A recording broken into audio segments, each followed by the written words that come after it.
Salve, salve comunidade! Começando agora mais um episódio do nosso querido podcast Sementes da Escuta, uma jornada de cultivos e compartilhamento sobre escutar. Esse episódio, ele faz parte da série especial Psicologias, uma série que nós estamos gostando muito de gravar e a gente tem aprendido aí muita coisa. Bom, eu sou Felipe Petenucci. E eu sou Vinícius Barros. E hoje estamos aqui, como disse o Felipe, né, com mais uma profissional aí da psicologia, a primeira mulher que vai participar do nosso podcast, já que esse é o terceiro episódio, a gente está no comecinho, e a gente vai receber a Ana Paula Oliveira, que tem esse nome de registro, mas traz um nome muito especial, que é Oyarinu, um nome que ela adquiriu, que ela recebeu dentro da tradição de matriz africana, já que ela é filha carnal dos sacerdotes Ifatide e Aneide, da Ebé, Aô, Axé e Amessaorum, que é o mesmo local aqui em Ribeirão Preto, onde está localizado o Centro Cultural Orumilá. A Ana Paula Oyarinu, ela é psicóloga, coordena projetos sociais lá no Centro Cultural Orumilá, é coreógrafa do primeiro afoxé do interior paulista, o afoxé Orumilá, tem uma vasta experiência com projetos sociais, culturais dentro da cultura afro-iorubana, e ela também já trabalhou na Escola da Inteligência com Augusto Cury, como consultora educacional na teoria da inteligência multifocal, do programa que é fundamentado na teoria da inteligência multifocal. Ela é psicóloga, tem experiência na área organizacional e vai contar mais para a gente. Bora escutar?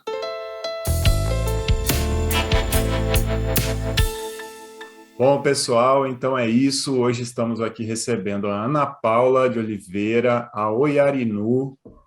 Ana Paula Oyarinu, quem é você? Se apresente para nós, por favor. Seja bem-vinda. Olá, muito obrigada pelo convite, né? Antes de iniciar, gostaria de agradecer, né, por vocês pensarem e me convidarem para esse momento. Eu costumo agradecer aos meus ancestrais, ao meu pai, minha mãe, babá e Iá, que me possibilitaram estar aqui hoje. Bom, eu sou Ana Paula Ribeiro de Oliveira, eu sou filha da Ialorixá Neide Ribeiro, sou filha carnal do babá Paulo Ifatide e Famoroti. Nós temos aí um caminho longo de pesquisa, né, de matriz africana. Então, eu acredito que dentro dessa cultura eu me sinto privilegiada por já nascer, né, no berço desses estudos, né? Então, eu gostaria de fazer essa introdução agradecendo por eu poder fazer parte disso até hoje, e isso ajudou muito no meu crescimento enquanto pessoa, enquanto ser humano. Acredito que a pessoa que eu sou hoje, eu devo muito a essa contribuição que os meus pais fazem até hoje, através dessa pesquisa, e o meu reencontro como mulher, como ser humano. Eu acredito que quem eu sou hoje também faz parte dessa estrada aí percorrida pelos meus pais. E aí, quando eu faço parte do Ebel, Axé e a Amessaorum, que é a casa de Axé que os meus pais formaram, e eu sou nascida em São Paulo, na cidade de São Paulo. Quando eu tinha, acredito que 8 anos, os meus pais resolveram vender tudo que eles tinham lá em São Paulo, e para correr atrás de um ideal, de um sonho, de uma perspectiva, e eles vieram iniciar o trabalho do Ebel Axé, aqui em Ribeirão Preto, e o Centro Cultural. tá? Eu faço parte também, sou coordenadora de projetos aqui, juntamente com as minhas irmãs. Então, os meus pais fundaram e nós sempre atuamos juntos. Eu tenho mais 2 irmãs também. Então, nós atuamos junto ao EBL Axé e no Centro Cultural Urumilá, que é uma entidade de combate ao racismo e promoção da igualdade racial, aqui na cidade de Ribeirão Preto, aonde nós já trabalhamos há quase 30 anos nesse sentido. E acredito que seja isso, essa introdução do que eu sou. Muito bom. Uma excelente introdução. Realmente, você tocou em vários pontos que me despertam muita curiosidade. Tenho certeza que a gente vai conversar sobre isso, ancestralidade, espiritualidade, projetos sociais. São algumas das coisas que já me chamaram a atenção. E eu gostaria de inaugurar a minha primeira pergunta. Eu vou te chamar de Oiarinu, porque acho que é o nome que você escolheu, se for tudo bem para você. E eu queria começar, Oiarinu, dentro dessa trajetória que já dá para perceber que é uma trajetória riquíssima, te perguntando como foi a primeira vez que você ouviu falar de psicologia, qual foi o contexto, como você recebeu isso, e se você já quiser comentar uma coisa que também, nós somos estudantes de psicologia, né, eu e o Vini, a gente se conheceu, estamos no começo dessa trajetória, e a gente eu aprendi, pelo menos no próprio podcast, que tem uma parte desse processo que é quando a psicologia nos escolhe. Porque até então, para mim, é só a gente que escolhia psicologia, eu estou aprendendo a ampliar um pouco os horizontes. Então, se você quiser falar sobre isso, sobre quando você percebeu que você escolheu, foi escolhida, e como que foi isso dentro desse meio, desse ambiente tão rico, familiar, dos amigos, essa sua escolha da psicologia. Certo. Bom, primeiro, eu vou falar um pouquinho do meu nome, que é o meu nome iniciático, né, que é o meu Orukó, que eu recebi através da minha tradição, que é a tradição de matriz africana, que é o Oiarinu. Eu sou de Yansan, né, que é o meu orixá que rege, né, a minha mente. E Oiarinu quer dizer Oiá conhece o meu pensamento, né? Então, é muito interessante como que o meu caminho trilhado com a psicologia, com a mente, com os nossos corpos, vem sempre sendo interligados, né, ao longo da minha vida. Eu escolhi, ou fui escolhida, né? Eu acho que é muito importante também, a gente fala de psicologia, mas é algo que eu acho muito interessante na minha vida e acho que é interessante todos nós estarmos atentos, é a questão da intuição também, que a questão da intuição é muito forte na minha vida.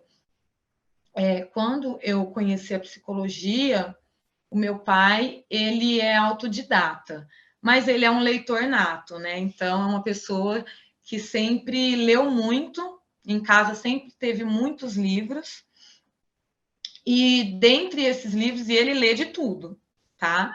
Você pode conversar com ele de assuntos diversos que ele já vai ter lido, ele já vai ter pesquisado.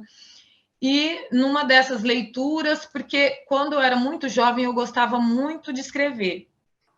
E minha mãe também me incentivava muito. Então, eu fazia livrinhos, então eu colava a folha de sulfite, dobrava ao meio e eu fazia livros, né? Então, eu pensava em alguma história e aí eu ia discorrendo sobre essas histórias. Então, eu gostava muito, tanto de escrever quanto ler. E aí, procurando livros diferentes lá, eu encontrei, eu não vou me lembrar que livro que eu era muito, muito nova, mas era um livro sobre psicologia, que falava sobre a mente humana. E aí eu me interessei, comecei a ler sobre o livro. A minha personalidade, eu sempre fui muito ouvinte, apaziguadora. Então, aqui no bairro, a molecadinha, a criançada, meus pais não gostavam muito que a gente saía, mas eles sempre foram muito agregadores. Então, nós recebíamos muito amiguinhos aqui. Né? Então, como eu era muito jovem, eu não saía, não ficava brincando na rua, ia na rua de baixo, eu ficava muito aqui em frente, ou no salão, né? Que nós já tínhamos algumas atividades e também nós utilizávamos o espaço também para brincar, obviamente. Uhum. E eu era muito procurada, né? Para desabafar, para eles conversarem e ouvir minha opinião, e eu ouvia, enfim, isso quando criança. E aí eu fui me interessando muito pelo tema. E aí, em um dado momento, na escola, em uma redação, foi questionado, né, o que eu gostaria, né, de estudar. E aí eu coloquei psicologia, eu lembro que o professor me perguntou por quê, né? Com quantos anos? E aí eu não entendia como Com quantos anos isso? isso. Deixa eu ver. Não era no 9 ensino médio anos. ainda.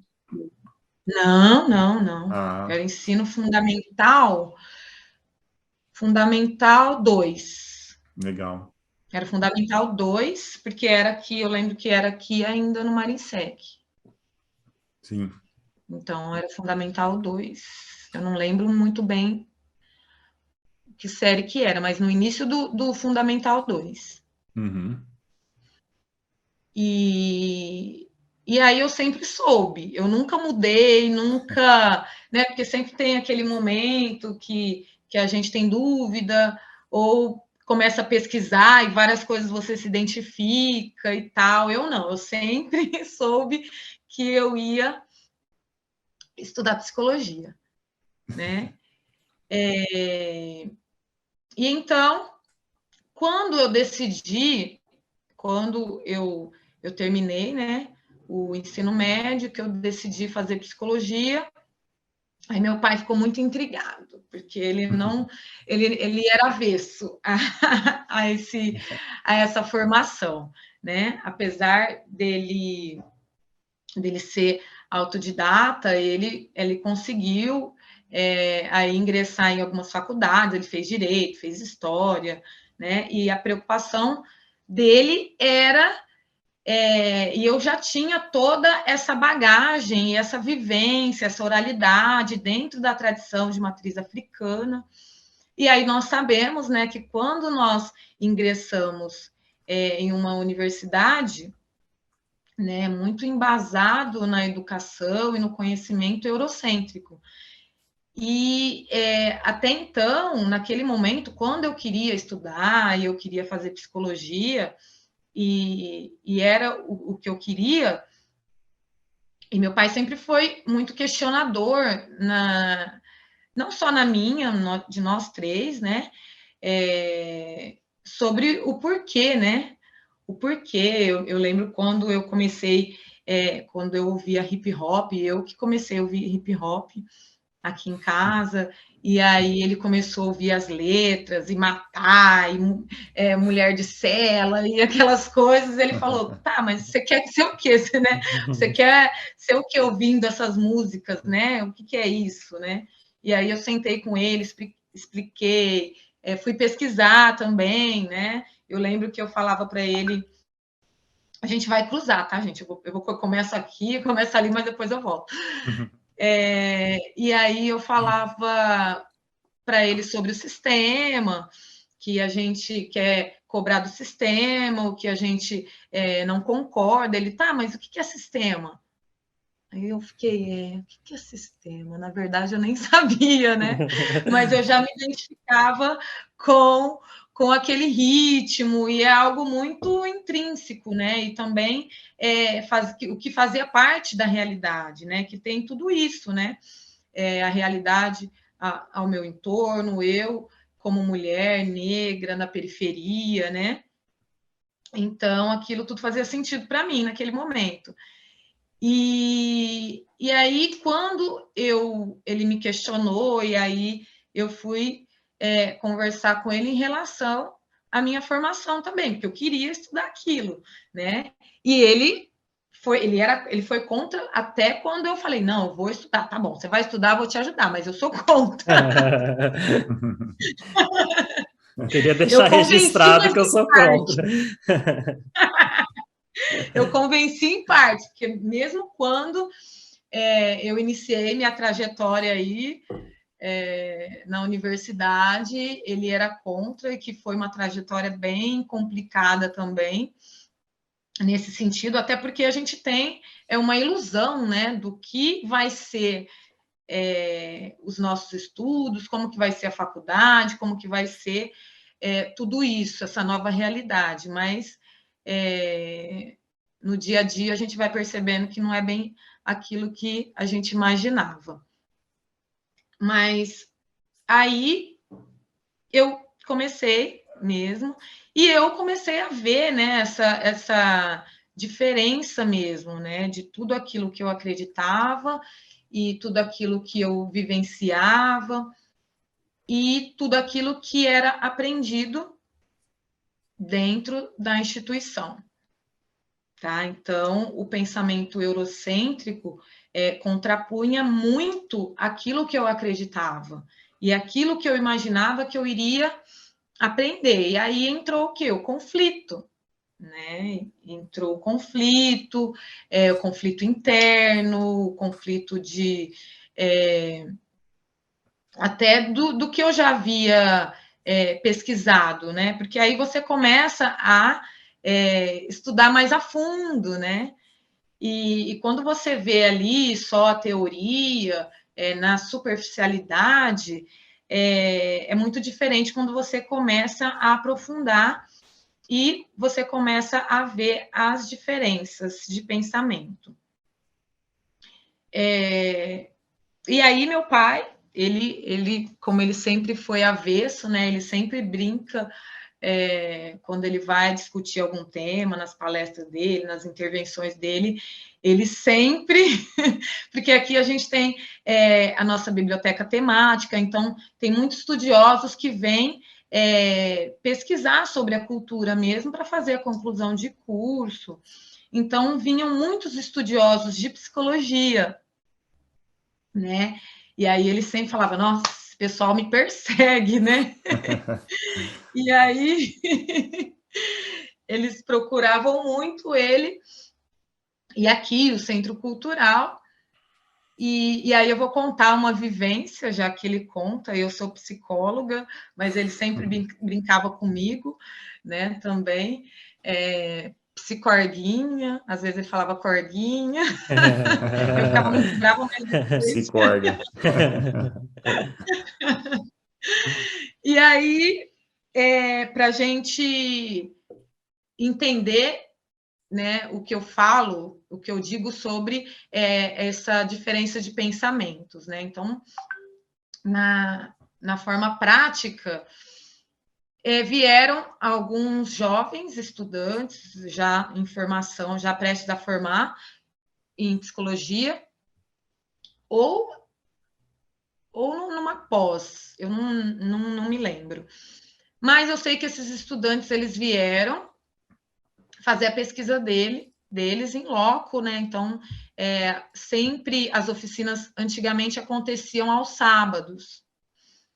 Hoje a gente conseguiu dividir em dias, né? Então, por exemplo, terça-feira tem capoeira, na quarta-feira aula de dança, quinta-feira percussão. A gente conseguiu dividir maracatu, enfim, dividir os dias das atividades. Antigamente eram aos sábados, então iniciava 9, 10 horas da manhã e acontecia o dia todo.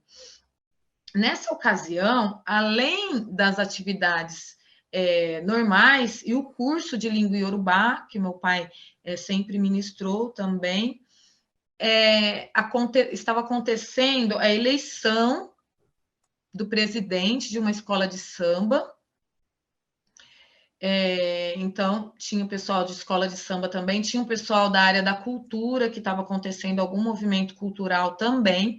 Então, teve toda uma programação o dia todo. E aí meu pai se colocou à disposição, falou que se eles quiserem conversar também com outras pessoas que ministram outras oficinas, mas que a gente está por aqui, fica à vontade. E foi lá, deu a oficina dele, foi participar da eleição, foi lá, sentou com o pessoal da cultura, enfim, isso aconteceu o dia todo. E aí, num dado momento, já no final da tarde, eles lá com um caderninho, escrevendo, tal, ficaram lá sentados. Tem no final, não, no início ali do salão, tem um palquinho e tem uma lousa. Então, eles ficaram sentados de frente para a lousa e, ao final do dia, eles chamaram meu pai e falaram, olha, a gente precisa ir embora, tem gente que não é de Ribeirão, a gente passou o dia todo aqui, a gente não conseguiu, né, aprender, né, então a gente queria algo assim mais didático, queria saber quando que vai começar, que hora que vai começar, porque a gente já a gente precisa ir embora. E aí meu pai ficou olhando e falou, gente, né?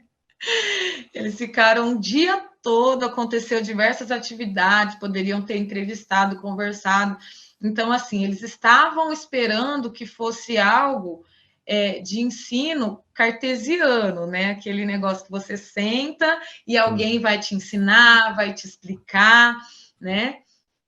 E não é a forma.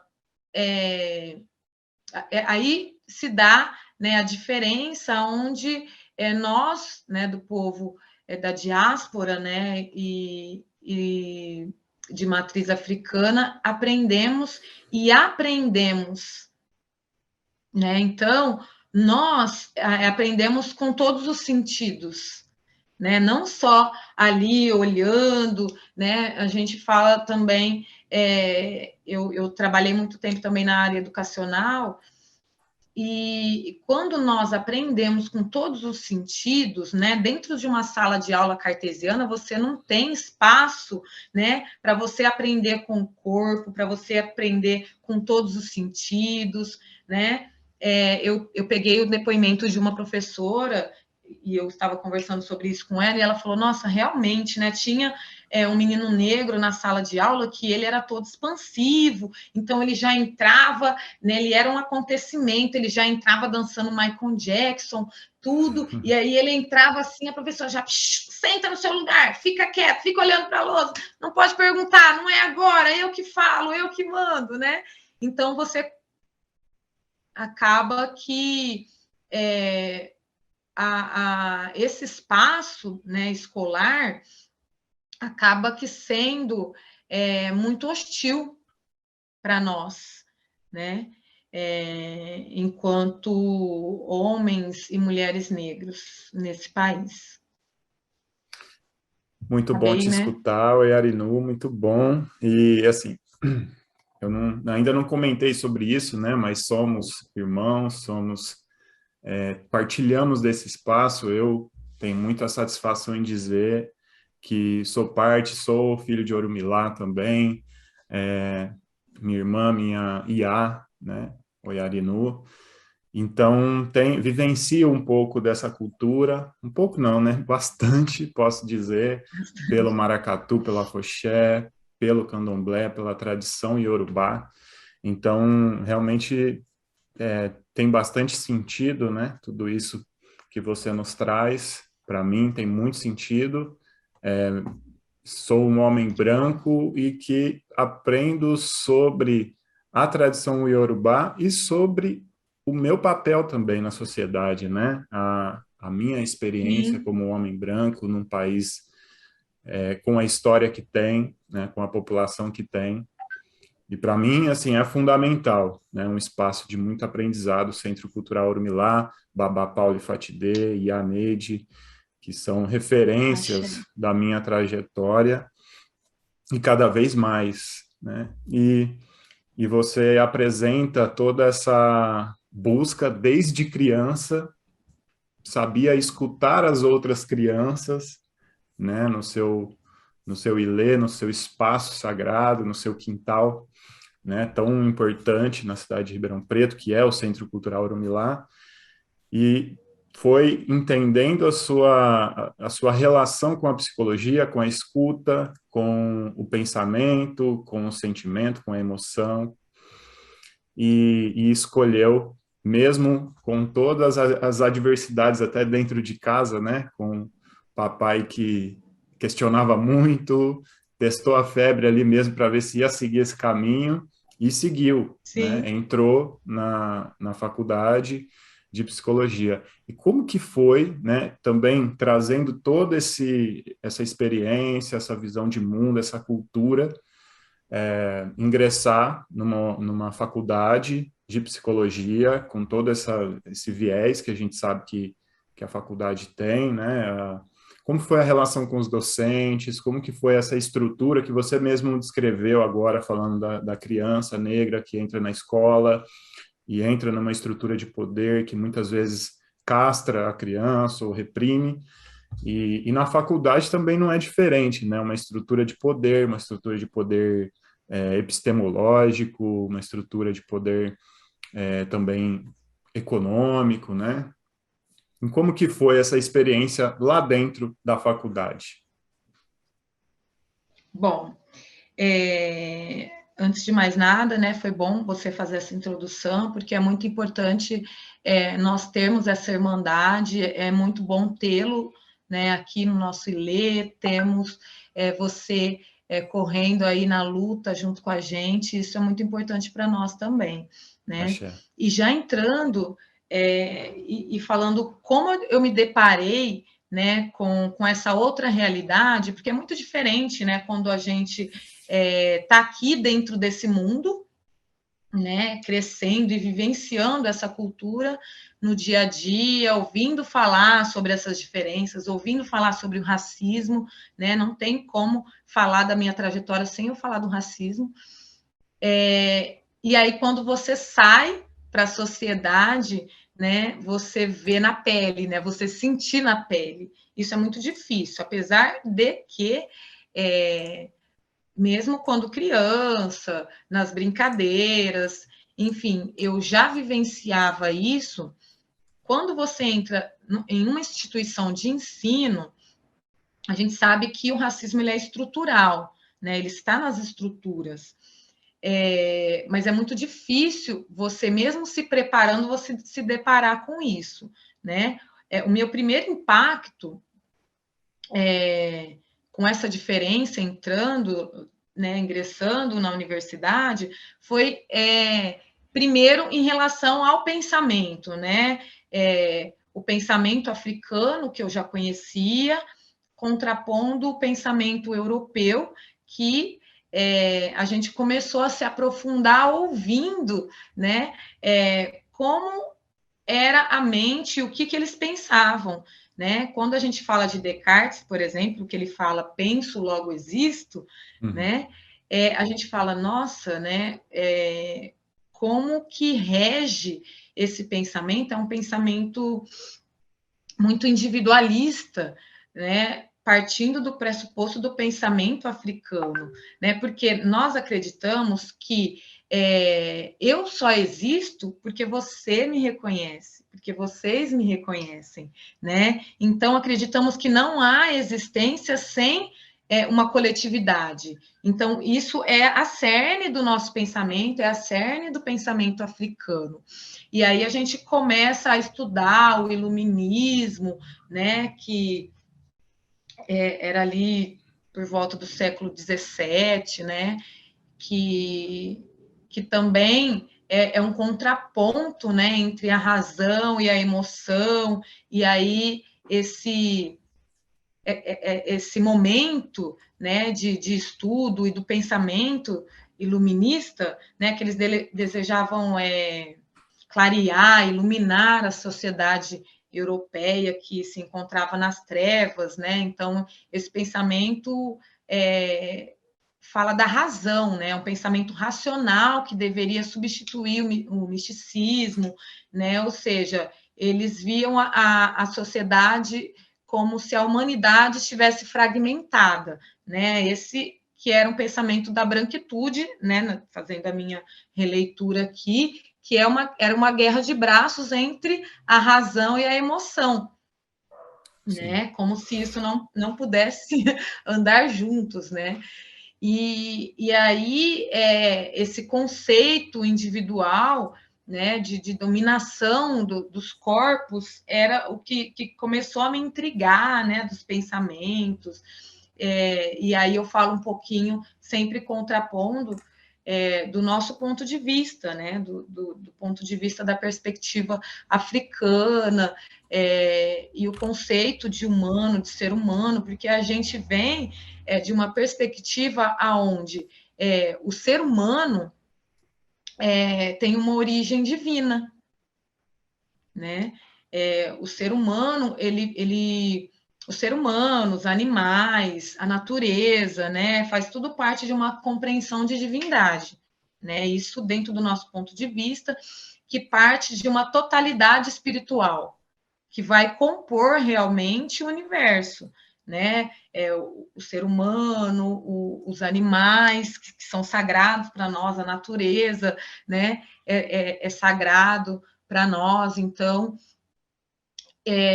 de início, assim, o que mais me intrigou foi essa questão e os questionamentos, né? Porque não tem como não questionar, né, esses estudos e esses pensamentos.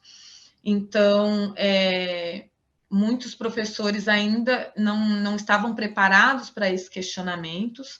A maioria da minha sala também, porque havia eu, de negra, e mais um negro, retinto e evangélico. Né? Então, nós discutíamos muito essa questão, eu levantava essa questão, então nem o meu irmão ele conseguia vir comigo por diversos fatores, né, que a gente aí pode conversar também, mas por diversos fatores ele não enxergava essa necessidade, então eu levantava a questão de cotas, questão política, enfim, e eu embarcava sozinha, um ou outros alunos aí me ajudavam aí nesse questionamento, mas eu me sentia sozinha, né?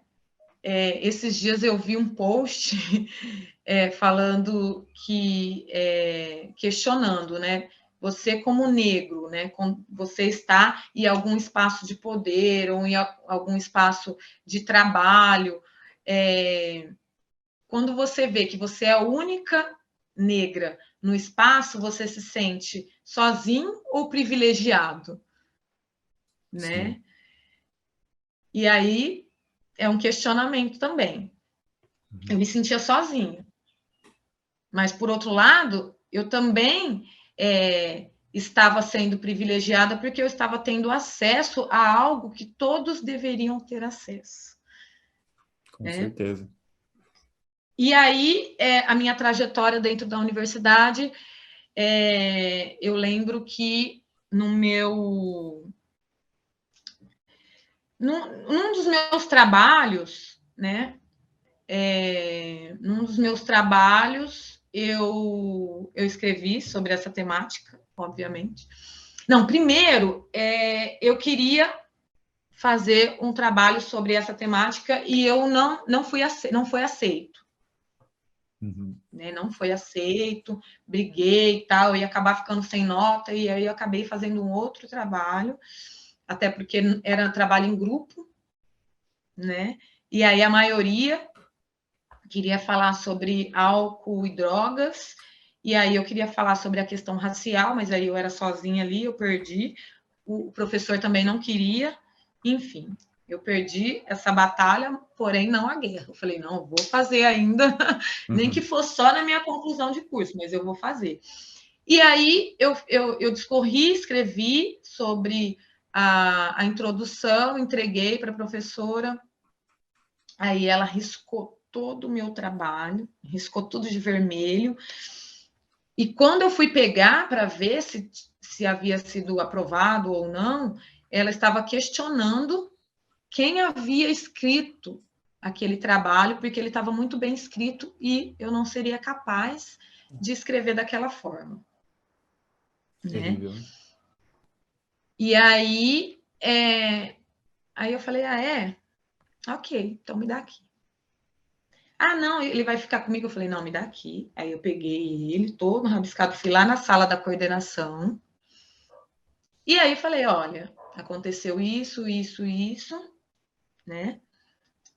E eu sei por que aconteceu isso, né? Uhum. Aí a coordenadora falou, o que você atribui isso então, né? Eu falei, racismo, né? Ela praticou racismo comigo e eu sei, porque eu tenho esse conhecimento, talvez qualquer outro aluno não possa não saber que isso aconteceu, mas eu sei que isso é racismo, ela foi racista, não só pelo meu tema, mas por ela me diminuir e achar que eu não tenho capacidade como os outros de fazer um bom trabalho. E aí eu lembro que eu fiquei horas na sala da coordenadora e ela tentando me convencer de que não era, tentando convencer que ela era, nossa, muito à frente, que ela tinha uma empregada que é negra e que ela era tratada muito bem, ela era tratada como da família, né? Então, essas histórias que a gente sempre que é reincidente, né? Então, eu tenho alguém aqui que eu trato como gente, então eu Uhum. amo os negros, enfim. Na Essa verdade, foi a resposta dela. ela só conseguiu confirmar praticamente um racismo estrutural dentro da instituição, né? Entendeu? E aí eu fui recorrer a ela, e aí eu fiquei horas lá, e ela tentando mostrar que às vezes não, porque às vezes ela não me conhecia, ela tem que me conhecer para, né, achar que eu tenho a capacidade. Enfim, não virou nada, né? Não virou Uhum. nada.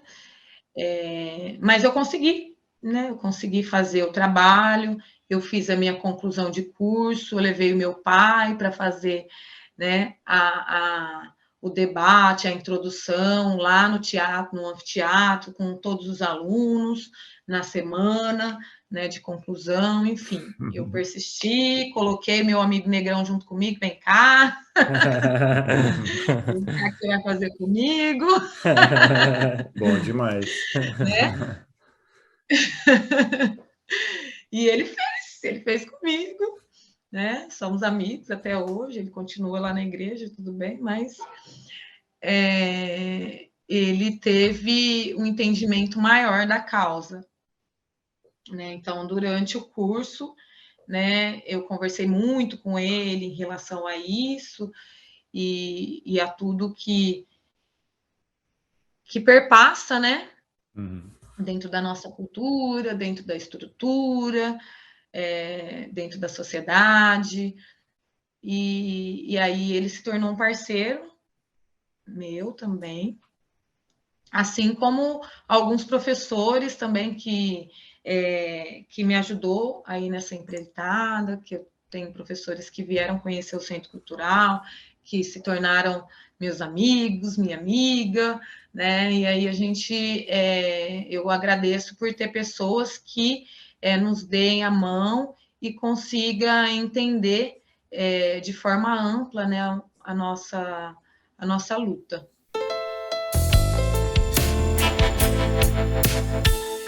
Yarino, é realmente um prazer te escutar. E semelhante ao Vinícius, eu também sou um homem branco dentro de uma sociedade racista, procurando aprender, ampliar os horizontes, me implicar dentro dessa questão do que é ser um homem branco dentro de uma sociedade racista, machista, infelizmente homofóbica e, né, por aí vai. Não compartilho dessa mesma profundidade dos saberes que vocês compartilham, já colocaram, embora acho muito bonito e tenho muita vontade de aprender mais. O lugar pelo qual eu comecei a tomar contato com essa discussão é pela minha formação nas ciências sociais, na antropologia, estudando um pouco sobre os pós-colonialistas, né? Os pensadores pós-colonialistas, indianos, africanos, e também agora na psicologia participando de uma forma muito inicial, né, nessa debate da decolonialidade. E uma coisa me chamou muito a atenção, a riqueza da sua história, dá para perceber essa... A gente costuma brincar, Vinícius, das sementes da escuta que você planta, colhe, isso dá um fruto que carrega uma semente, então tem essa ideia do ciclo, e dá para perceber isso na sua história, o ciclo que você conseguiu fazer com o seu pai, né? De uma primeira negativa, mas toda a transformação e o fruto que isso deu. E, de certa forma, tem uma metáfora disso nessa história que você contou do trabalho também, né? A negativa, depois essa história forte do preconceito, e você conseguiu, mais uma vez, fechar esse ciclo.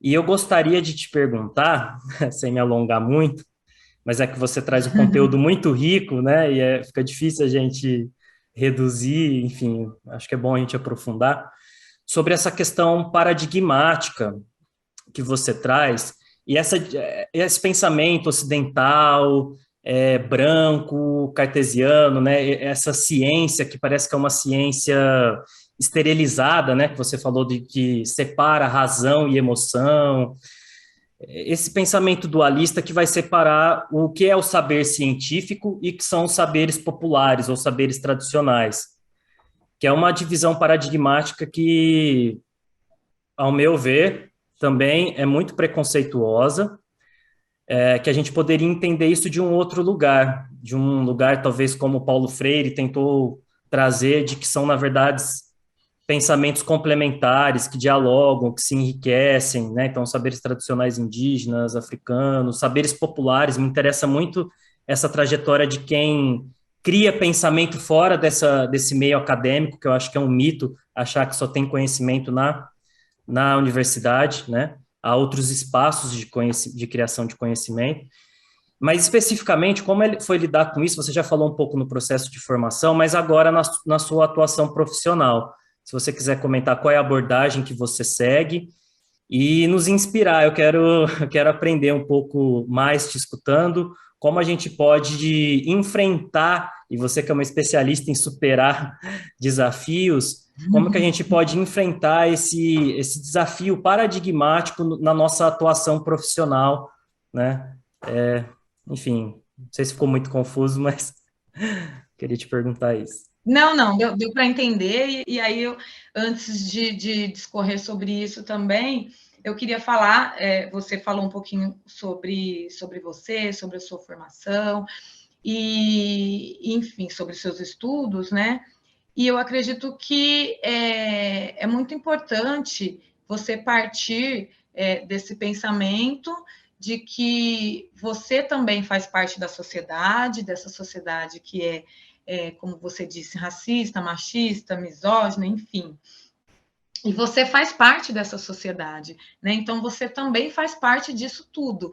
Nós costumamos dizer que quem inventou o racismo não fomos nós, né? Foi o homem branco. Então, ele também precisa estar nessa luta junto conosco, né? Então, quando a gente fala o homem branco, a gente fala de uma estrutura, né? Então, não estou falando de você, não estou falando do meu amigo, não estou falando do Vinícius, a gente fala de uma estrutura. Então, você faz parte dessa estrutura e você tendo o entendimento de que você vive dentro dessa sociedade e faz parte de todos esses problemas, né? Então você também tem que fazer parte da solução, né? Então também tem que fazer parte, esse é um problema. Não, racismo é problema dos negros. Não, é um problema nosso, né? Com um problema certeza. meu, um problema seu, embora você seja branco. Então, você ter essa consciência, esse pensamento é muito importante, né? E realmente, né, ter esse pensamento dúbio, né, em relação... quando eu comecei, né, a estudar dentro da universidade, que eu comentei um pouco, né, que essa relação com o pensamento europeu, que a gente acabou discorrendo e se debruçando sobre isso, né? Porque eu tinha que saber, entender para poder passar, para poder, né, me formar, né? Então, eu precisei estudar todo esse pensamento. E você vê que toda a minha ancestralidade, tudo que eu acreditava, todo o nosso conhecimento, ele vem através da oralidade, né? Então, já parte daí o questionamento, né? Isso não é palpável, né? Como que você comprova isso, né?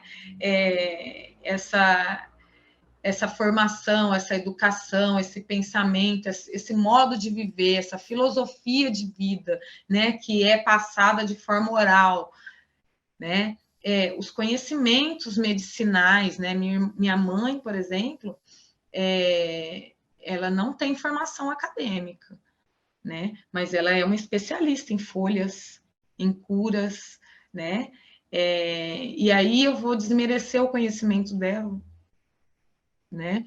E dentro dessa formação, foi muito difícil eu conseguir, né, falar para onde que eu vou, né? Psicanálise, né? Para onde que eu vou?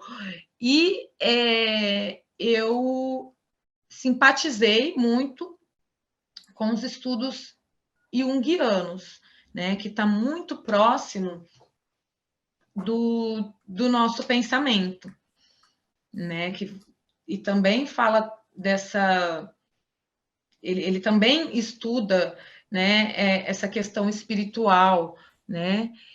E então eu passei, após a minha formação, porque eu vi muito pouco também na faculdade, né, a questão junguiana, então após a minha formação, nós fizemos uma turma ali e passamos a estudar um pouco mais. Foi aí onde, atualmente, eu passei a pesquisar psicologia africana, né? Então, alguns desses pensadores, desses conceitos que eu trago, né, de Nobles, que fala muito sobre isso, Naim Akbar, também tem a Virginia Bicudo, enfim, tem vários pensadores aí e autores que eu passei a me debruçar muito através da psicologia africana, né? Então, acho que isso me norteou bastante e me trouxe, né, através de muitos estudos de afrocentricidade, que é você colocar a África no centro, né? E muita ligação também de estudos que nós não explicávamos, né? Porque tudo tem que ter a questão da comprovação, né? Então, a nossa tradição, ela também tem, né? Então, quando você fala de colocar a África no centro, né? Você está voltando com todos os sentidos, né? Para a sua perspectiva e entendimento do seu ser no mundo, né? Eu faço muito uma dinâmica quando eu vou conversar ou bater um papo, né? Perguntando o nome, né? Eu peço, né, para as pessoas falarem um nome. É claro que aí eu coloco aí a questão Yorubá, né? Kini Orucoré, qual é seu nome? E para que você veio, né? Qual que é o seu propósito de vida, né? Então, eu costumo falar que eu vim para mudar o olhar, né? Eu sou Orucomini Oiarinu e eu vim para mudar o olhar, para mudar a perspectiva, né? E eu acredito que através da minha formação e através do que eu faço hoje, não só dentro da psicologia, mas aqui dentro do ILE, dentro do Centro Cultural, é isso, né? E acredito que vocês também, dentro desse entendimento do que vocês vieram, né? Qual que é o propósito de vida de vocês? Acho que isso também vai responder muito do do norte que você vai tomar, qual que é a orientação que você vai tomar para te nortear dentro da sua profissão, porque quando a gente fala de África no centro, falando da etimologia da palavra, né, que é uma proposta de você sair, né, de objeto, né, para se tornar sujeito de si, de se empoderar daquilo que você é. É um deslocamento da posição passiva, né, para uma posição de autor de si. Né? Eu falo que afrocentricidade para mim é isso, né? Porque nós produzimos conhecimento, nós temos autores elegidos por nós, né? Que isso também veio de alguns estudos do psicólogo norte-americano Naim Akbar, né? Se vocês quiserem ler um pouquinho sobre ele também, né? Que ele também discorre bastante sobre a questão da psicologia africana, né? Então, quando a gente fala da cosmovisão africana e Yorubá, a gente fala sobre Kosi-Ewe, Kosi-Orixá. Sem folha, não há orixá, né? Então, isso faz parte da cosmovisão africana que nós aprendemos através da oralidade, e isso é uma medicina, né? Sim. Não deixa de ser uma medicina, na qual eu comentei que minha mãe, né, ela conhece muito de plantas, de folha, de cura, né, além dela ser uma sacerdotisa, né, então isso não é valorizado dentro dos estudos formais, né, como você já disse, né, e quando a gente fala da terra, né, de você reverenciar os animais, reverenciar a natureza, isso faz tudo parte de uma cultura que é a vida, né? Sem isso, para nós, não há vida, né? Então, quando a gente fala, eu lembrei de uma cantiga aqui que fala Iba, Iba, Ina, Onilé, Onilé, Mojubá, Iba, Iba, Iba, Onilé. Eu saúdo Onilé, eu reverencio a Senhora da Terra, né? Então, nós estamos falando de vida, de terra, de natureza, né?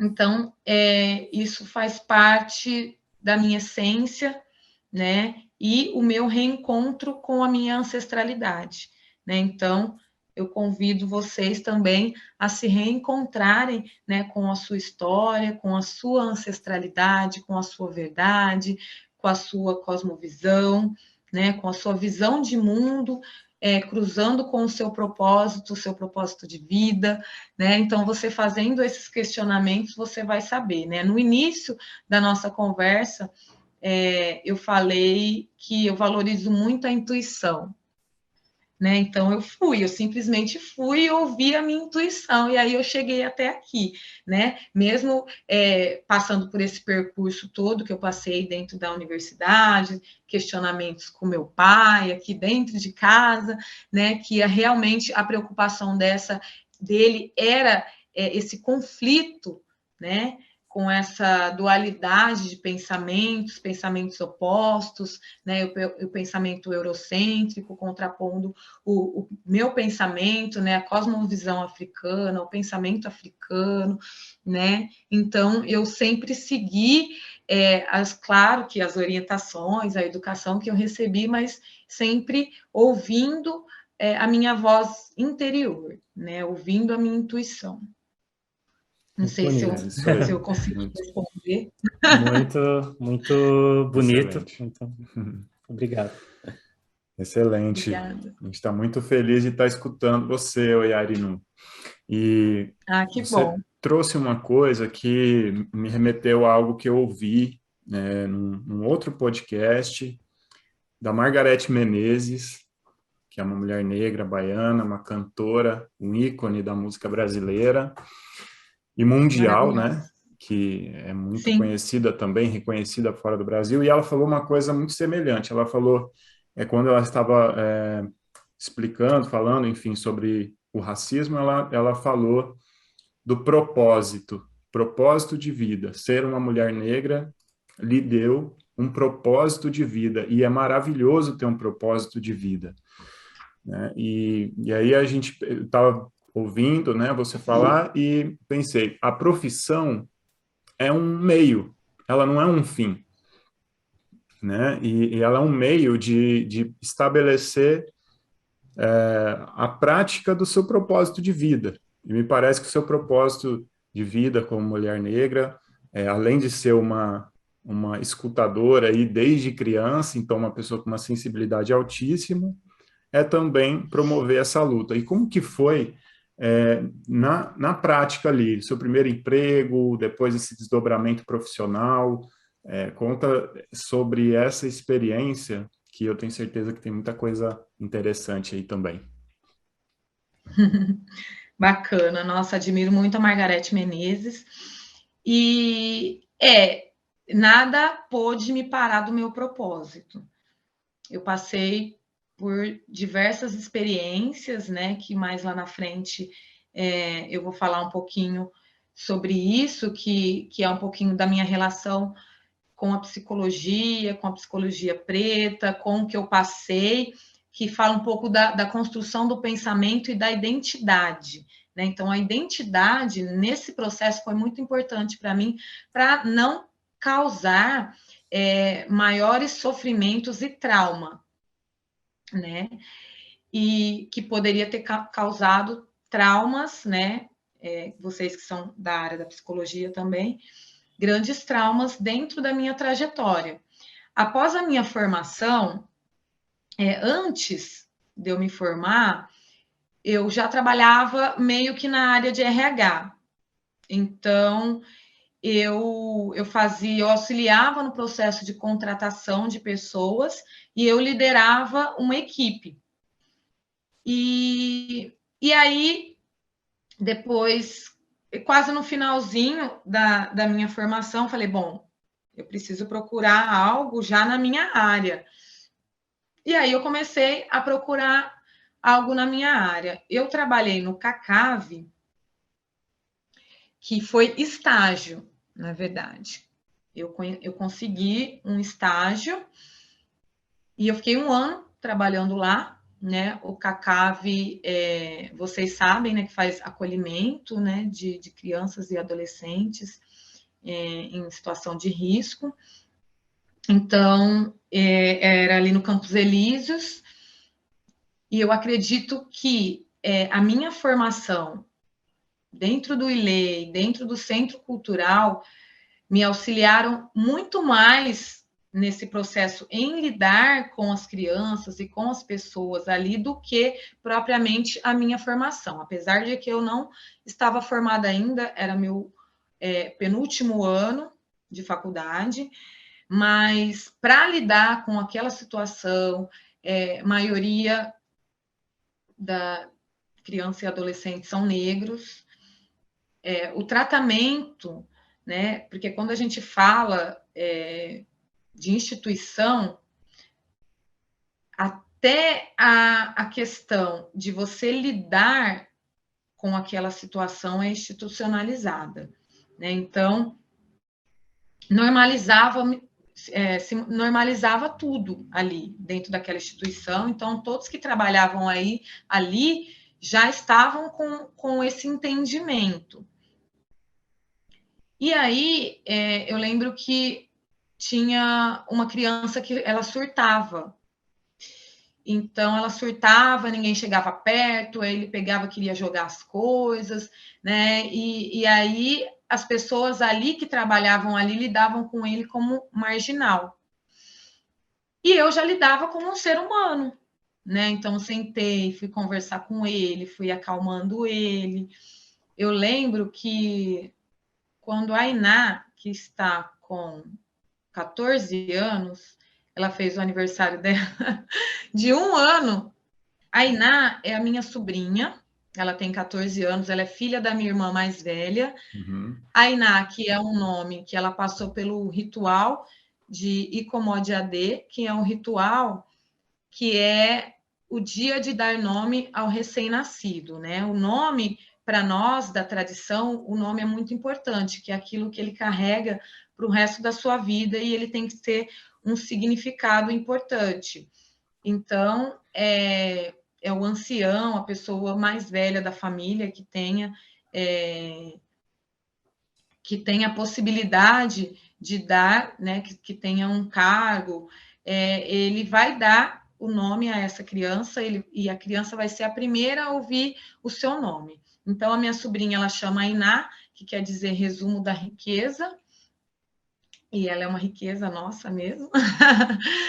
Ela é a mais velha das crianças, e hoje ela tem 14 anos. Quando ela fez 1 ano, lá tinha o berçário, as crianças novinhas. E aí teve uma festa aqui em casa. E aí eu consegui uma autorização para trazer uma van com todas as crianças do Cacave para participar da festinha de aniversário da Iná. Que Me lembrei bacana. agora. Que legal. E aí, a minha relação com eles era muito, muito diferente, né? Porque eu tratava eles como ser humano, né? E eu lembro que eu consegui também estágio para um amigo da faculdade, ele não conseguiu, né? Porque ele achou muito forte tudo que ele via, e as crianças, elas eram muito sensíveis, elas se apegavam muito, eram amorosas, então elas pediam para levar para passear, porque podia, né, pegar autorização, levar para o shopping, voltar, então esse meu amigo que estudava comigo, ele fez isso uma vez, ele se apegou muito à criança, então você não pode levar a criança outras vezes, realmente, para você não se apegar e para a criança não se apegar. Né? E aí eu lembro que foi muito difícil, e o que me ajudou foi toda essa questão social, que eu já tinha essa bagagem toda, né? E aí, a partir disso, encerrou o contrato, eu comecei a enviar currículos. E aí tinha uma amiga loira, né? Branca, loira, porém, ela já não tinha experiência, ela era de uma cidadezinha aqui da região, uma cidadezinha muito pequena, então ela não tinha experiência, nunca tinha trabalhado. E aí eu falei, bom, vou ajudar ela também, vou levar ela comigo, né? A pessoa que vai procurar emprego e leva alguém que fala, não, ela precisa também, né? Sou eu. E aí eu fui com a minha amiga para ajudar ela também. E aí eu lembro que teve uma vaga para trabalhar na experiência que eu já tinha no meu trabalho anterior ao Cacave, que aí eu já fazia, eu já tinha experiência com equipe, administrativo, e eu também auxiliava ali no processo de contratação. Aí precisava de algum tipo de experiência. Falei, opa, eu já tenho experiência. E aí, quando eu fui entregar o currículo, minha amiga estava junto comigo, entregou o currículo dela, entreguei o meu. As duas foram chamadas. E aí, ela conversou com ela. Na verdade, ela foi selecionada, porque quando ela veio conversar com a gente, nós já estávamos lá, nós fomos entregar direto na agência. E aí, minha amiga que ficou com a vaga.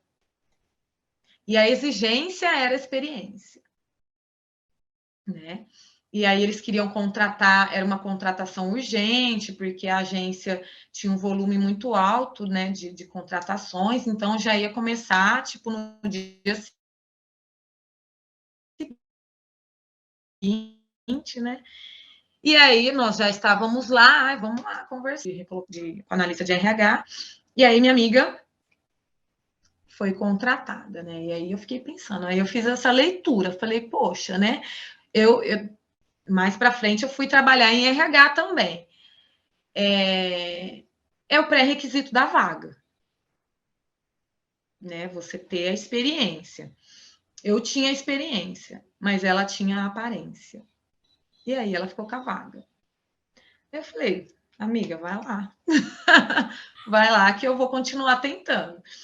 E aí eu continuei tentando, e aí eu consegui em uma agência de RH também, muito antiga, aqui em Ribeirão Preto.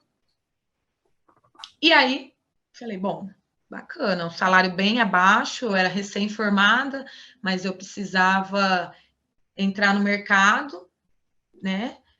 Eu tinha acabado de me formar, e aí falei, bom, eu vou aceitar isso mesmo. Então, o salário era bem abaixo, e eu fui. Aí, chegando lá, tinha uma outra psicóloga também, que ela tinha uma formação na USP, e o currículo dela era gigante, mas era só do que ela tinha pesquisado lá. De trabalho mesmo, ela também não tinha muita experiência. Já eu já tinha essa experiência desse trabalho e dos trabalhos anteriores que eu sempre trabalhei. Né? Sempre trabalhei. Fiquei maior e já fui trabalhar. E eu já tinha uma certa experiência e fui. Aí eu vi, conversando com ela, tudo, o nosso salário era diferente. Eu já falei, mas a gente faz a mesma coisa, o salário era diferente. E algumas atribuições para mim também, por exemplo. Eu era como se fosse uma recepcionista também, e ela não. Então, eu atendia telefone, eu atendia a porta, eu pegava currículos, e ela ficava mais lá no escritório. E aí, o dono da empresa, ele começou a me cobrar muito. E eu falava, gente, né? Ela ganha mais que eu, e eu faço muito mais, e eu ainda que sou cobrada. Beleza. Aí entrou, e assim, ele me humilhava, ele me chamava de negrinha. Muitas vezes eu voltava chorando para casa, mas eu precisava. Eu falava, não, vamos lá, você vai aguentar. Eu nem entrava muito em detalhes aqui em casa. Enfim, eu falava, não, ele vai ter que me aceitar. E aí eu voltava, e aí eu estudava muito mais, e aí isso me dava, né? O que eu acho que é muito complicado. Você tem que ter um emocional muito estruturado para não abalar, porque eu não sou da pessoa que acha que acredita na meritocracia, né? Que você tem através do mérito, porque você tem que correr atrás e que você, né? Eu não sou essa pessoa, mas eu acredito que o emocional, até por conta da minha base familiar e também de religião, né? Apesar da gente não falar que é uma religião, né? Porque nós acreditamos que isso é cultural, mas esse embasamento todo me auxiliou muito a lembrar quem eu sou o tempo todo. Então, eu continuava ali, mas eu não aguentava. E aí, ela começou a ver aquilo e a se questionar, falar, mas por que ele te trata tão mal? E a mim, eu que não consigo fazer o trabalho direito, que sou mais lenta, que não sei, algumas coisas eu não sei fazer, ele me trata tão bem. Aí eu falei, querida, você já ouviu falar de racismo? E aí eu conversava baixinho lá atrás, lá na hora do almoço, que era perto da sala dele, tentando mostrar para ela que ele era racista. Eu lembro que teve uma conversa muito pesada de nós duas, ela muito querida, depois do almoço, que ela chorou. Enfim, continuamos nessa empreitada. Ela aplicava testes. Então, ela aplicava testes e aí tinha que fazer o laudo psicológico. Só que ela era muito insegura e ela não tinha experiência. Então, ela aplicava o teste, porque não tinha como eu ir lá na sala aplicar o teste para os candidatos. Então, ela aplicava e eu corrigia e eu fazia o laudo. E ela assinava, como se ela tivesse feito. Até que nós pegamos uma contratação muito grande de uma empresa muito boa. E era uma empresa muito grande e ela estava morrendo de medo de fazer esse processo seletivo, e ela fez essa proposta para mim: você não quer fazer esse processo? Eu falei: claro que eu quero. Ela: mas quase que eu falo o nome dele, o senhor tal não pode saber, né? Vai ter que fazer escondido. E aí o seu fulano não podia saber. E aí eu fiz o processo inteiro, e aí eles eram muito rígidos, né? Só que não tinha, toda vaga tinha uma especificidade, né? Então eles discorriam qual que era o perfil daquela vaga, e aquela vaga não tinha, né? Era para trabalhar em pedágio, então era uma área específica que não tinha um perfil. Então, eles pediram para enumerar, eles queriam 10 candidatos, e aí eu tinha que enumerar quem eu achava que era o número 1, quem que eu achava que era o número 2, até o 10. E aí eles foram conhecer os candidatos, então foi toda a equipe lá da empresa, o diretor, enfim, todo mundo foi para a agência conhecer os candidatos. E aí, conhecendo os candidatos, tudo, eles conversaram, e aí eles selecionaram 3. E eles pediram para conhecer a selecionadora que fez o processo. E aí estava lá o seu fulano, em reunião, ficaram lá a manhã toda, em reunião que durou a manhã toda, até eles conversarem com um por um, enfim. E aí, como que a minha colega de trabalho ia falar que ela havia feito o processo, sendo que ela não havia feito? Porque ele falou que queria conversar sobre os 3 selecionados e que ele gostou muito do processo e das notas que a selecionadora havia dado. Fomos eu e ela. Eu falei, não, então, mas você precisa entrar na sala, senão ele vai bater a porta na minha cara, né? Aí entrou as duas, aí ele olhou assim, tipo, o que essa negrinha tá fazendo aqui, né? Aí, por surpresa dele, ela falou, olha, foi a Ana que fez o processo, então ela vai falar, né? Ela não conseguia nem falar, tremia muito. Ela que vai falar sobre os candidatos. E aí eu peguei o currículo dos candidatos e falei sobre os 3, e ele queria saber o porquê que eu tinha colocado aquela numeração, porque os 3 que ele havia selecionado, os 10, na verdade, quem ele selecionou como 1 foi o mesmo que eu selecionei, como 2 foi o mesmo que eu selecionei, e o 3 também. Então, ele ficou intrigado, falou, como que você chegou nesse perfil sem você saber como que era o nosso perfil? E aí eu expliquei que questão de relacionamento, como eles se portaram, expliquei como que cada um se portou durante o processo, o que eu fiz para chegar nesse resultado, o teste que eu apliquei. E aí eu falei que eu pesquisei, né? Entrei no site da empresa, pesquisei sobre a empresa, liguei lá para saber como que era o supervisor direto desses, né, desses candidatos, enfim. E aí ele achou muito interessante como que eu cheguei nesse resultado, parabenizou o seu fulano e tudo mais, né? E aí foi isso. Mas, mesmo assim, ao invés dele me parabenizar ou falar alguma coisa, ele chamou nós duas na sala, aí me deu um fumo, falou que eu poderia ser até processada, e aí minha colega de trabalho, ela ficou muito indignada, começou a questionar ele, enfim. Como que encerrou? Eu fiquei lá, acho que eu consegui ficar lá 6 meses. E tinha uma outra empresa, uma agência também,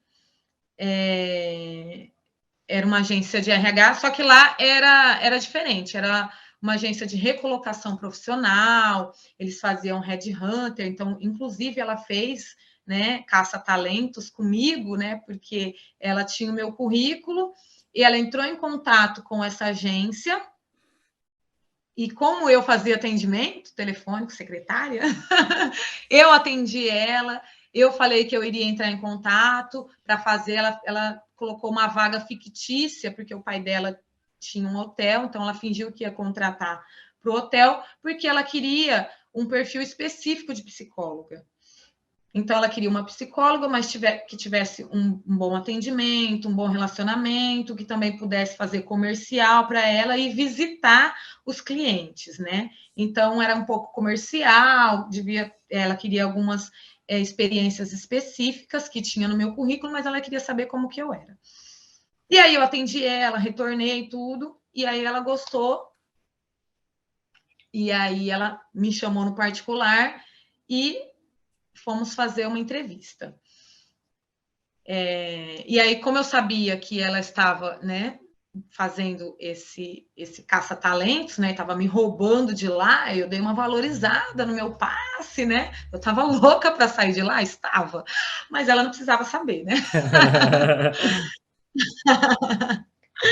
Aí eu dei uma mega valorizada no meu passe, né? Falei que eu ganhava um pouquinho mais, né, do que eu ganhava. Né? Até porque, né, pelo menos chegou no salário que a outra psicóloga recebia, porque na minha carteira não estava aquele valor, né? Uhum. Aí eu falei que eu ganhava o valor, né, justo que ela ganhava, enfim. E aí eu fui contratada lá.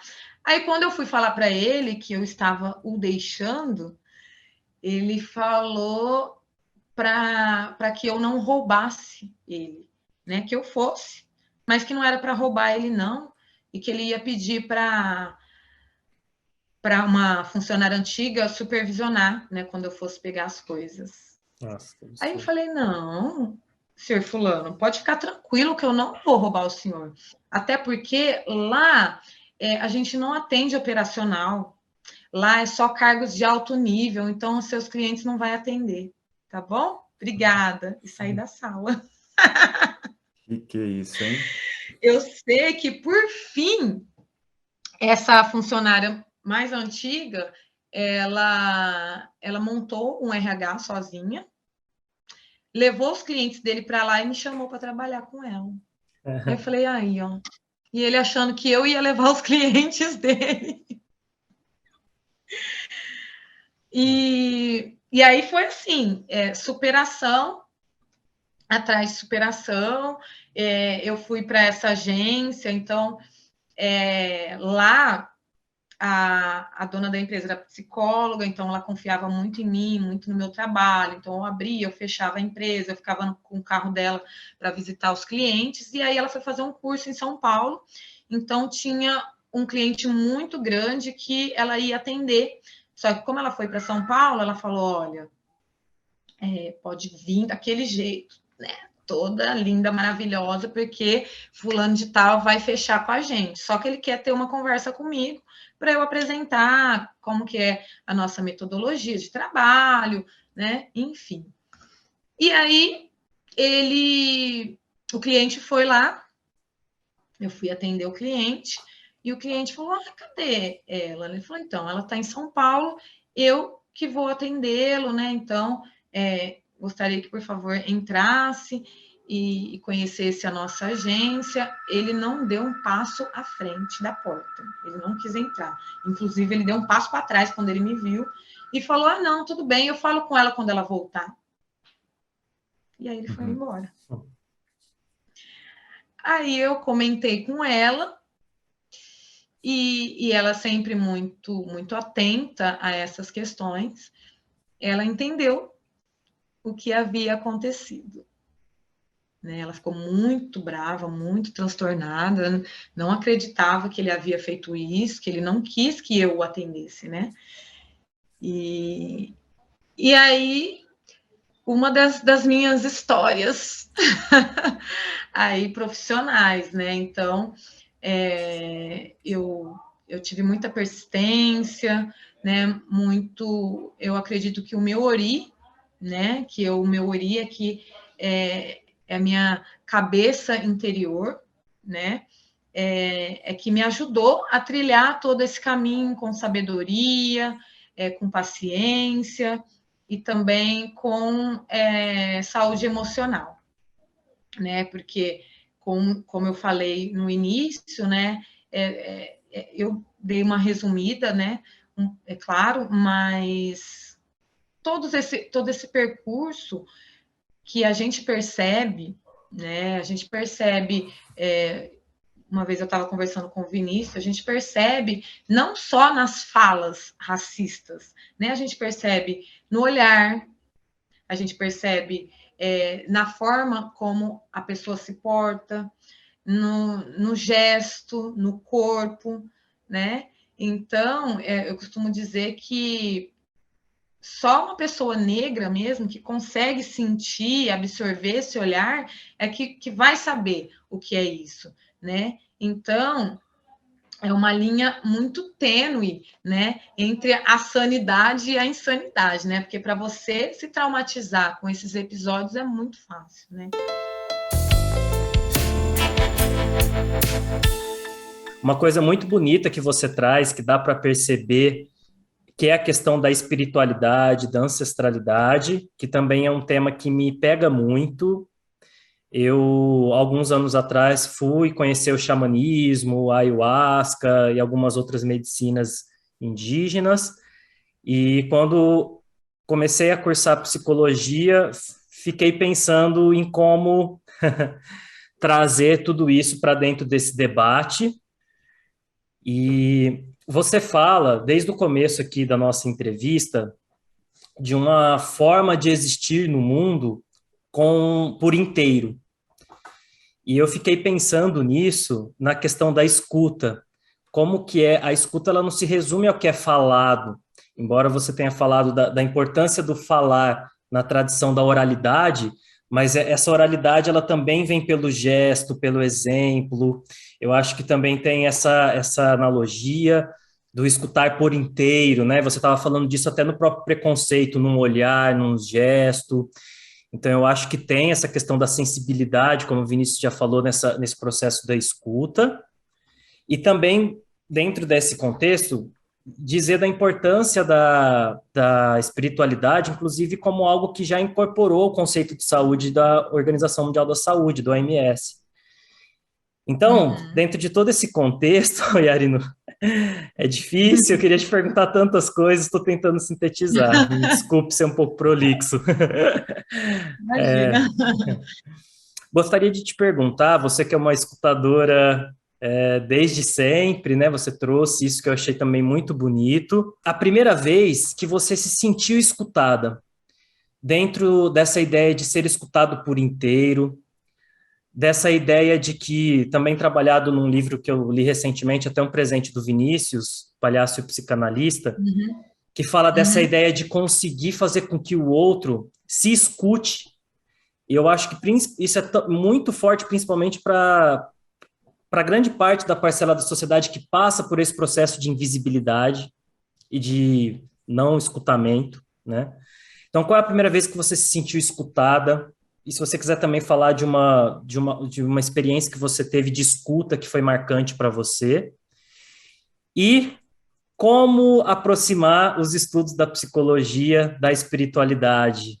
Antes de mais nada, antes de iniciar esse processo de lembrança e compartilhar isso com vocês, eu queria falar um pouquinho da questão de pertencimento, né? Você estava falando da questão da OMS, e aí eu lembrei da questão de pertencimento, né? Porque quando a gente fala do processo de construção do pensamento, de identidade, a gente fala daquilo que faz sentido para nós, né? E é muito mais fácil, né? A gente falando desse processo de escuta, nós entendermos e pararmos para ouvir daquilo que é próximo da nossa realidade, né? Daquilo que faz sentido para nós, né? Daquilo que a gente já está habituado a ver, a entender e absorver e ter aquilo como verdade, né? Porque se aquilo não faz sentido para você, se não faz parte da sua identidade, se não faz parte do seu entendimento,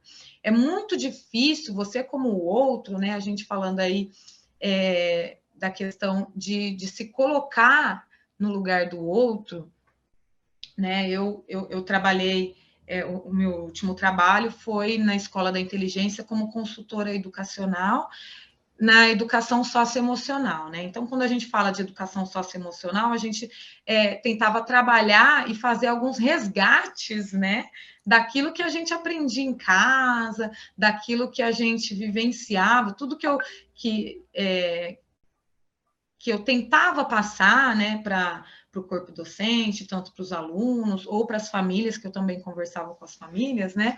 Era um pouco daquilo que eu já via na minha formação, no meu ILE, na minha comunidade, e que a gente teve que voltar a trazer esses valores, né? Que é aquela questão, né, de você respeitar a diversidade, você respeitar o outro, você se colocar no lugar do outro, né? Aprender a ouvir, saber a hora de falar, né? E aí a gente percebe, observando tudo isso, o quanto que é difícil você conseguir se colocar no outro, sendo que o outro é uma realidade muito diferente da sua, né? E falando da questão de saúde, já, né, passando pela questão da psicologia e saúde emocional e socioemocional, falando especificamente da questão de pertencimento, também é uma questão de saúde, trabalhada também pela OMS. Tem pesquisa de uma cidadezinha nos Estados Unidos que se chama... Ai, me fugiu o nome, depois eu vou lembrar, me fugiu o nome da cidade, mas ela entrou na Zona Azul. Zona Azul é essa pesquisa que eles fazem diária para saber qual a localidade tem maior longevidade, né? Onde as pessoas, né, têm maior qualidade de vida e vivem mais, né? Então, é essa cidadezinha que lá nos Estados Unidos, porque eles vivem em comunidade, né? Então, todos lá têm esse sentimento de pertencimento. Então, um pode contar com o outro, todos se conhecem, né? Então, essa questão de pertencimento, realmente, ela é uma questão de saúde, né? Então, aquilo precisa fazer sentido. Quando algo faz sentido para você, lembrando agora, né, desses momentos marcantes e que fizeram sentido para mim, para eu poder estar lembrando aqui nesse momento, foram 2 momentos. Um momento lá na faculdade, quando uma dessas professoras, uma professora que eu conseguia, me sentia ouvida, né, da minha totalidade, né, de quem eu sou, e de enxergar também, né, porque você falou um pouquinho dessa questão do invisível, né, meu pai costuma falar que a gente é como espelho de vampiro, né, lá na faculdade eu olhava e não me via, não me enxergava ali, né, e aí eu conseguia me ver, né, como uma pessoa vista e ouvida com essa professora junguiana, né, no qual eu poderia levantar os debates e me colocar sem ser cortada pelos alunos, ou ser retomada, né, porque às vezes alguém quer falar e fala por cima, eu falo, peraí, a Ana está falando, pode falar, né? Porque isso é muito comum aonde eu sou acolhida, dentro das pessoas, dentro dos meus iguais, né? Dentro da comunidade, dentro do ILE, dentro das casas de santo, nos debates de cultura africana, isso é muito comum, mas fora desse espaço, né, foi nesse momento em que eu me senti acolhida, me senti ouvida, e também uma outra professora que tinha uma certa aluna da faculdade que queria fazer uma pesquisa nesse sentido, e conversando ali com os professores, eles me indicaram, falaram que eu tinha um centro cultural, e aí essa professora sempre já dava espaço, né? Ela começou a dar aula na nossa sala de aula, então ela tinha muito interesse também em relação a isso, e também para saber minha opinião, né? Então, às vezes ela falava, Ana, o que você acha disso? né? E aí eu dava ali minha opinião em relação ao tema tratado ali dentro de sala de aula, né? Fora, né, estar junto aos meus, fora desse habitat, né, foram esses dois momentos mais marcantes, né, no qual eu me lembro que eu me senti ouvida, né, e vista, né.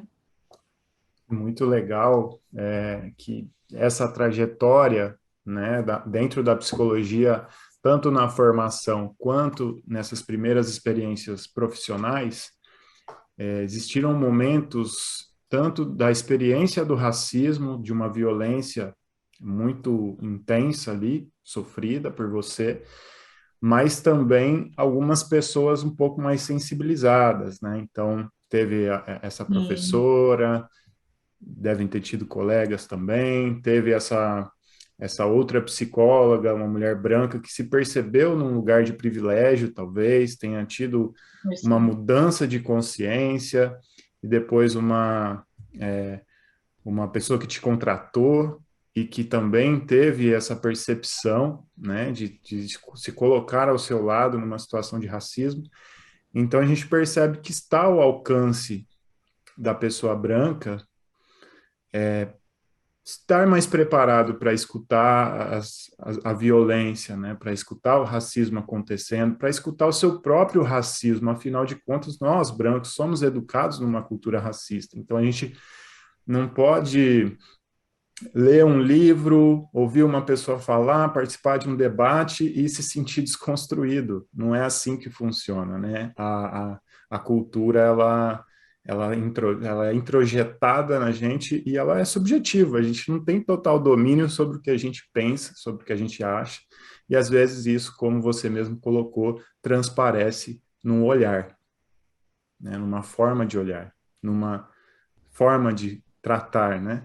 Então, muito importante e demonstra, assim, que o caráter, né, eu acho que faz a diferença, porque se você se percebe numa situação de racismo, você tem uma opção, né? E algumas pessoas decidem continuar.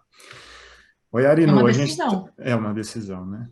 Oi, Arinu, a gente está encaminhando aqui para o final e eu queria, assim, muito fazer essa pergunta, assim, Oiá, né, Oiarinu, Oiá sabe meu pensamento, né? O que que a tradição iorubá, o orixá, né, e tantos conceitos que você trouxe aqui de Ebé, Ori, que são coisas que quem quiser saber mais tem que procurar o Centro Cultural Orumilá, né? E ler. E ler, são vários conceitos iorubás riquíssimos, super profundos. E o que que a tradição iorubá tem a contribuir à psicologia no fazer psicológico, na escuta psicológica, seja na clínica, nas organizações, nos atendimentos psicossociais, enfim. O que que a tradição iorubá mais poderia contribuir para essa escuta psicológica? Olha, dentro da minha tradição, esse essa minha oportunidade de crescer dentro dessa oralidade, eu acredito que ela é muito ampla e ela pode contribuir de diversas formas, né? Porque quando a gente fala sobre humanizar as pessoas, humanizar os corpos, né?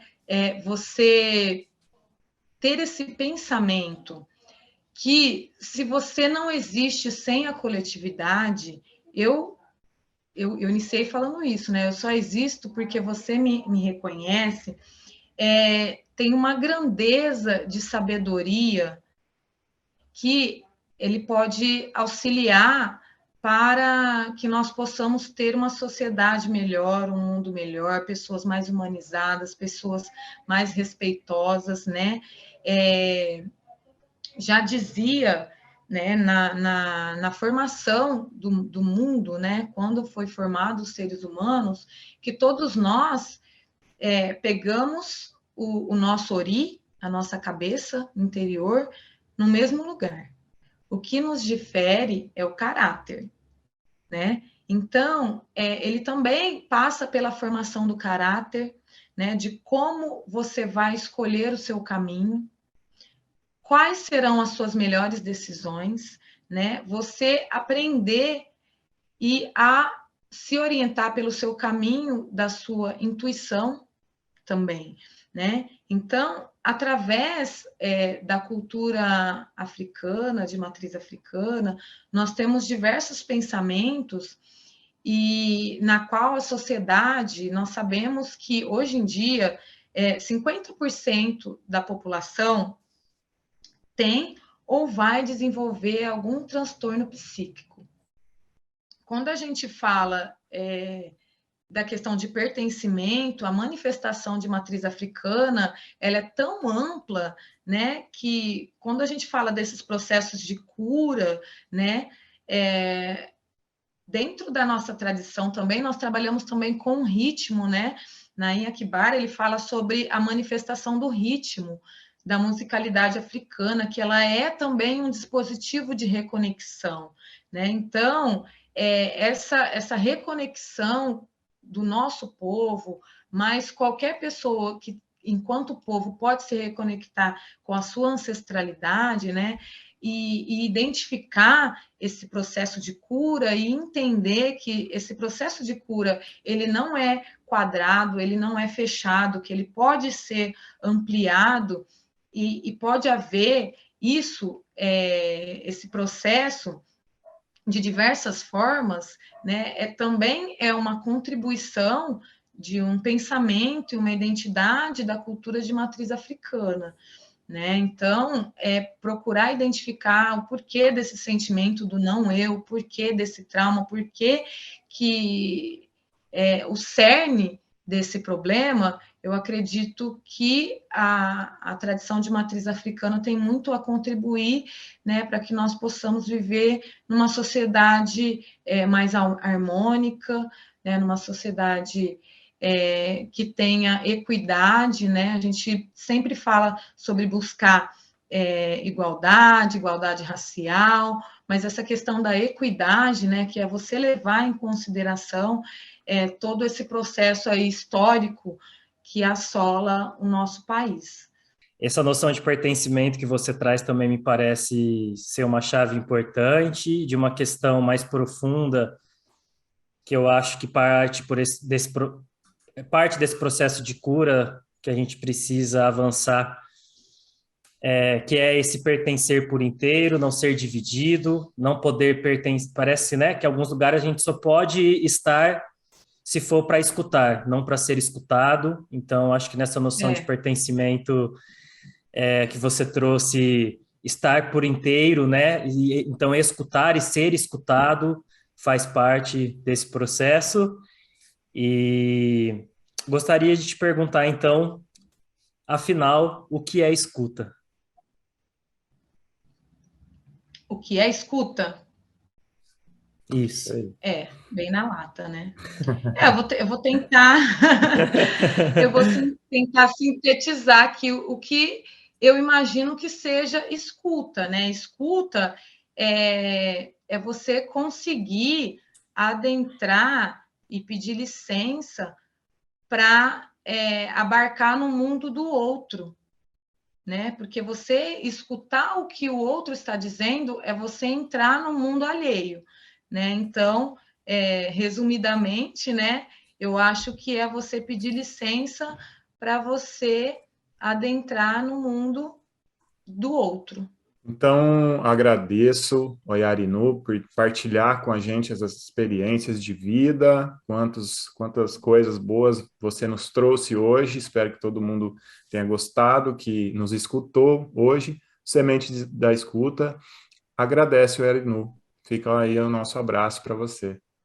Bom, eu que agradeço estar aqui nesse espaço com o meu irmão Vini, conhecer o Felipe, foi muito bom estar aqui com esse bate-papo com vocês, né? Eu acredito que à medida que nós somos, né, da área da psicologia, então à medida em que a gente fala, a gente também se escuta, né? Então, foi um momento muito bom para mim, para eu rever a minha história, né? Ouvir novamente toda a minha trajetória. Então, queria agradecer profundamente esse convite, foi muito agradável esse bate-papo aqui com vocês, muita axé para nós, e que eu tenha essa oportunidade outras vezes.